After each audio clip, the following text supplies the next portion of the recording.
ఎప్పుడు ఫ్యామిలీతో వచ్చినా కలవచ్చు కదా, మా ప్రాబ్లమ్స్ ఉంటే. ఇంతగానో నువ్వు ఫేమస్ అయినాక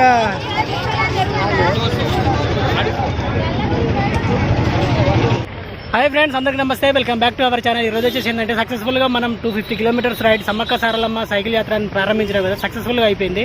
ఈరోజు వచ్చేసి ఏంటంటే మీకు చాలా మంచి సమ్మక్క సారక్క మేడారం జాతర డిస్ట్రిక్ట్ గురించి మంచిగా ఎట్లా జరుగుతుంది ఏం కదా అని చెప్పి మీకు వివరించి చూపిస్తా. స్కిప్ చేయకుండా చూడండి. ఫస్ట్ మాత్రం ఒక లైక్ కొట్టండి. Thank you friends. ఇప్పుడు మనం కన్నెపల్లి దగ్గర ఉన్నమాట సారలమ్మని తీసుకొచ్చే ప్రదేశం ఇదే అనమాట. సారలమ్మ ప్రదేశం తీసుకొస్తారు. ఏ విధంగా ఉందో ఒకసారి చూద్దాం పదండి ఫ్రెండ్స్. ఇక్కడి నుంచి అనమాట మన సారలక్క వచ్చేది కన్నెపల్లి అనమాట. ఇది కన్నెపల్లి నుంచి కాక వంశస్థులైన కాక సారయ్య అనే వ్యక్తి సమ్మక్క సారక్కని తీసుకురావడం జరుగుతుంది గద్దెలకి. వెళ్ళి పూజలు చేసిన తర్వాతకి అతను కాక వంశస్థులు కాబట్టి అతను పూజారిగా ఉండి పశువు బరిని తీసుకొని గద్దె పైకి వచ్చి ఆవగిస్తారనమాట. ఇక్కడ మీరు చూసుకున్నట్టయితే సారక్క ఫస్ట్ గద్దెల పైకి వస్తుంది అనమాట. ఎందుకంటే సమ్మక్క సారక్క కూతురు కాబట్టి అందరు అక్క చెల్లెలు అనుకుంటారు. అక్క చెల్లెలు కాదు, తల్లి బిడ్డలు, కూతురు కాబట్టి ఫస్ట్ గద్దె పైకి సారలమ్మ వచ్చిన తర్వాతకే సమ్మక్క వస్తుంది అనమాట. ఈ విధంగా సారక్కని తీసుకొచ్చి గద్దెల పైకి పెడతారు అన్నమాట. ఇప్పుడు సారక్క గద్దెలు ఏ విధంగా ఉందో చూద్దాం.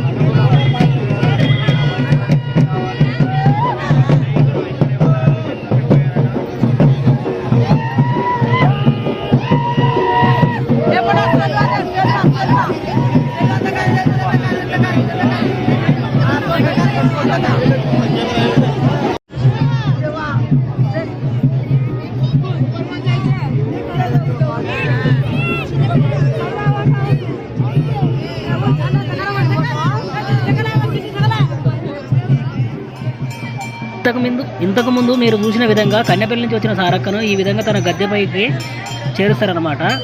ఇది సారక్క గద్దె. ఇప్పుడు మీరు చూసుకున్నట్టయితే ఇంత క్లియర్గా కట్గా ఉందో ఇది సారక్క రాకముందుకు తీసిన వీడియో అనమాట. ఎందుకంటే రష్కు తీయనిత్తలేరు పోలీసులు. సెల్ ఖరాబు, ఫోన్లు ఖరాబు, అన్నీ ఖరాబు చేస్తున్నారు కాబట్టి. జాతర స్టార్ట్ అయిన రోజు నుండి ఫస్ట్ సారక్కతో పాటు గోవిందరాజును పగిడిద్దరాజులను కూడా రావడం జరుగుతుంది గద్దెపైకి. ఇక్కడ చూసుకున్నట్టయితే గోవిందరాజు గద్దెపై ఉందన్నమాట. ఇది చూడండి. ఫస్ట్ రోజు సారక్కతో పాటు గోవిందరాజుని పగిడిద్దరాజులను కూడా తీసుకొచ్చి ఆవగిస్తారనమాట గద్దెపైకి. గోవిందరాజు సారక్క వాళ్ళ భర్త అన్నమాట. పగిడిద్దరాజు సమ్మక్క భర్త, మర్చిపోకూడదు అందరూ. అక్క చెల్లెలు అనుకున్నారు కాదు, అక్క చెల్లెలు కాదు, తల్లి బిడ్డలు. ఇప్పుడు పగిడిద్దరాజు గోవిందరాజు వీళ్ళు మామ అల్లుళ్ళు అవుతారనమాట.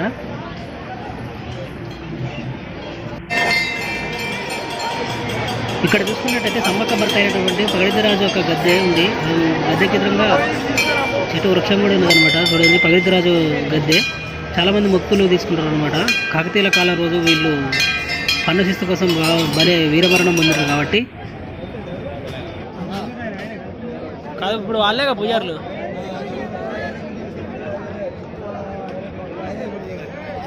ఇప్పుడు రెడ్ ఆయనేనా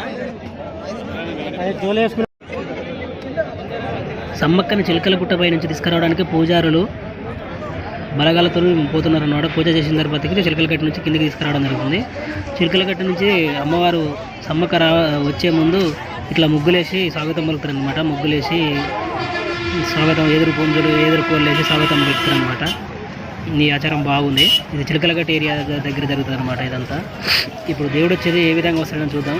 అధికార లాంఛనాలతో పేల్చేసి గ్రాండ్గా సక్సెస్గా తీసుకొస్తున్నారు.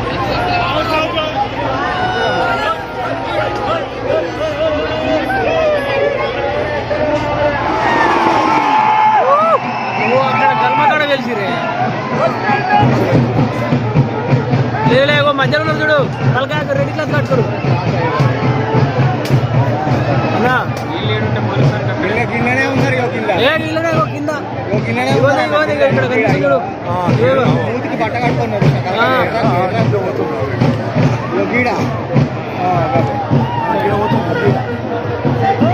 కింద నుంచి అని పోతారు.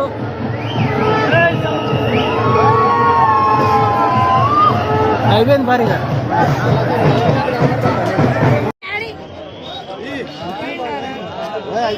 సమ్మక్క చిలకలగట్టు పై నుంచి వచ్చే దారిలో ఇట్లా ఎదుర్కొల్లు ఎగరేస్తారు అనమాట. సమ్మక్క అతిథిగా ఎదుర్కోలు ఎదురేయడం ఆనవాయితీగా భావిస్తారు అనమాట. సమ్మక్క ఎదురుగా రావడం చాలా అదృష్టమని ఎదుర్కోళ్ళు ముక్కులు ఇట్లా అని చెప్పేసి ఎదుర్కోలు ఎగరేస్తారు అనమాట.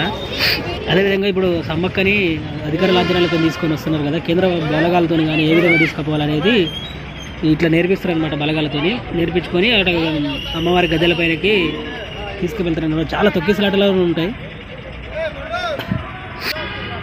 ఇప్పుడు మనం చూసిన దానికన్నా ఎక్కువ రష్ ఉంటుంది, కానీ రష్ మీకు చూపించలేను కాబట్టి తక్కువ రష్ ఉందనుకోండి. చాలా పెద్ద ఉంటుందని చెప్పేసి తొక్కిసలాటలు చాలా ఇబ్బందులకు గురవుతారు, చిన్నపిల్లలే కానీ పెద్దవాళ్ళే కానీ. ఇక్కడ చూసినట్టయితే ఆ విధంగా తీసుకొచ్చిన తర్వాతకి సమ్మక్క గద్దెల పైన దేవతలని సమర్పిస్తారనమాట. సమ్మక్క వచ్చేసి మాఘశుద్ధ పౌర్ణమి రోజున గురువారం రోజున అనగా 22వ తారీఖు 2వ నెల 2024వ తారీఖు గద్దెల పైనకి వచ్చిందనమాట. ప్రతి 2 ఏళ్లకు ఒకసారి జరిగే ఆదివాసీ గిరిజన జాతర అనమాట. ఆసియా ఖండంలోని అతిపెద్ద గిరిజన జాతరగా చెప్పుకోవచ్చు మేడారం సమ్మక్క సారక్క జాతర.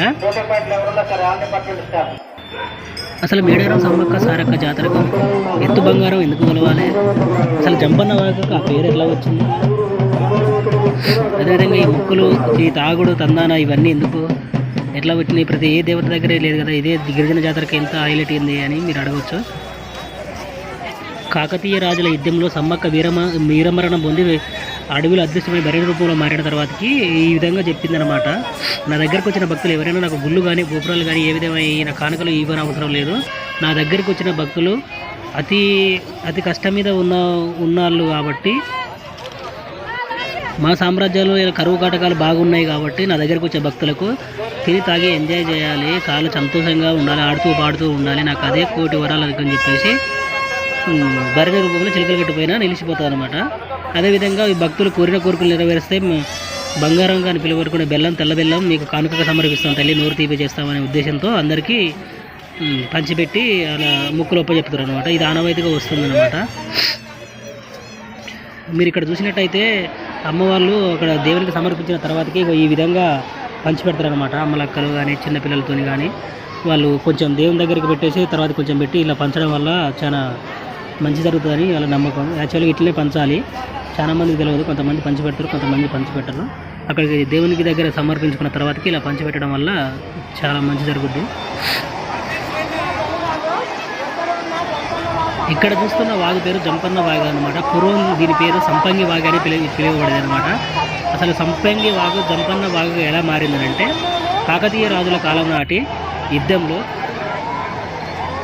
జంపన్నకు గాయం తగలడం వల్ల కాకతీయ రాజుల చేతిలో చనిపోవడం దీనికని చెప్పేసి సంపంగి వాగు దగ్గరికి వచ్చి తనని గట్టిగా పొడి చేసుకొని అందులో వీరమరణం పొందినమాట. ఆ వాగంతా రక్తమండలంతో తడిసిపోవడం వల్ల కాలక్రమేణా సంపంగి వాగు జంపన్న వాగుగా పేరుపడి అతని పేరుపైనే జంపన్న వాగు అని పిలవడం జరిగిందనమాట.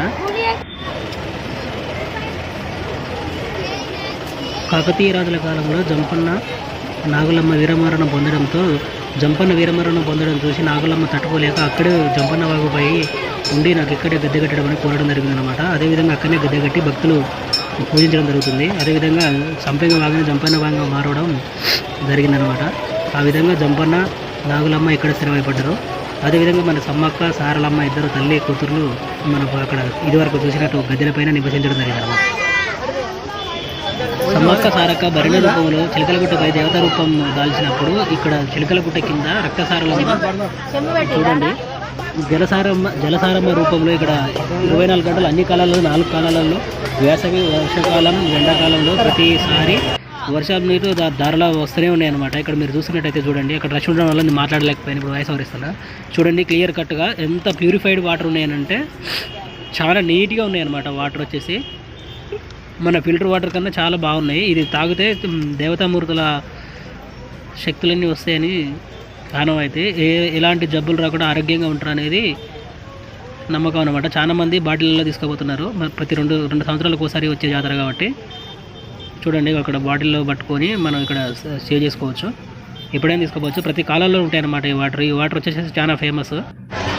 చాలామంది చూసినారు కదా తాటి పెట్టి పెట్టి